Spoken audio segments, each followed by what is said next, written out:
मी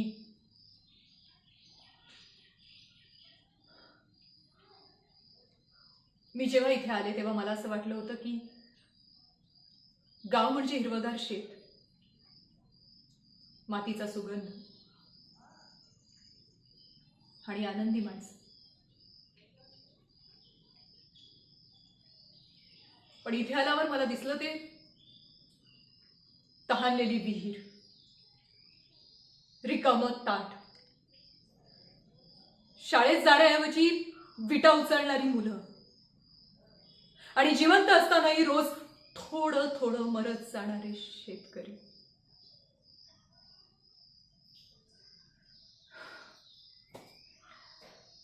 मला एक प्रश्न पडतो. अब्जावधी रुपयांच्या देशात एका आईला एक घागर पाण्यासाठी 4 किलोमीटर अंतर चालावं लागतं. एका शेतकऱ्याला कर्ज फेडण्यासाठी आपलं आयुष्य संपवावं लागतं. आणि याला आपण काय म्हणतो? नशीब.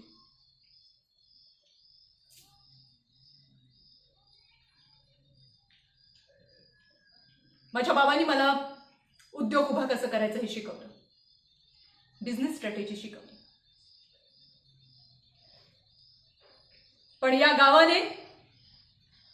गावाने मला माणसं उभं करायला शिकवलं. हे बघा, मी इथे कुणावरही उपकार करायला आलेले नाहीये. नाही मी कोणाचे फोटो काढायला आले, नाही भाषण द्यायला आले. मी आज इथे तुमच्यातलीच एक मुलगी म्हणून उभी आहे. कारण तुमचं दुःख हे आता माझं दुःख.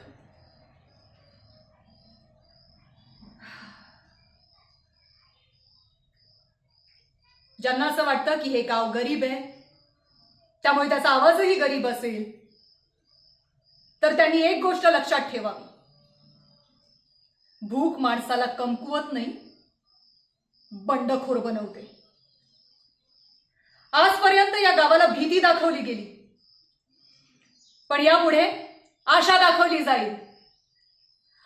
तुम्हाला दान नको, हक्क हवा. तुम्हाला टँकर नकोय, कायमचं पाणी हवंय. तुम्हाला सहानुभूती नकोय, संधी हवी आहे. त्यामुळे ही संधी आपण सगळ्यांनी मिळून एकत्र निर्माण करू. यापुढे या गावात एकही मुलगा शिक्षणाशिवाय राहणार नाही. एकही आई रिकाम्या हंड्यासोबत घरी जाणार नाही. एकही शेतकरी कर्जामुळे गळफास घेणार नाही जोपर्यंत ही अदिती राज्याध्यक्ष या गावात उभी आहे.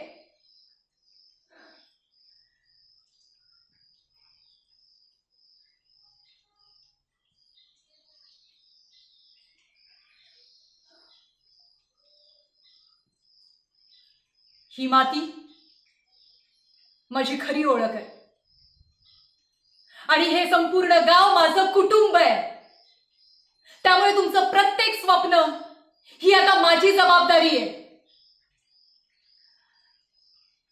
मी अदिती राज्याध्यक्ष म्हणून जन्माला आली असेल, पण मी तुमची अदिती ताई म्हणून माझी ओळख व्हावी यासाठी माझं आयुष्यही पणाला लावायला तयार आहे.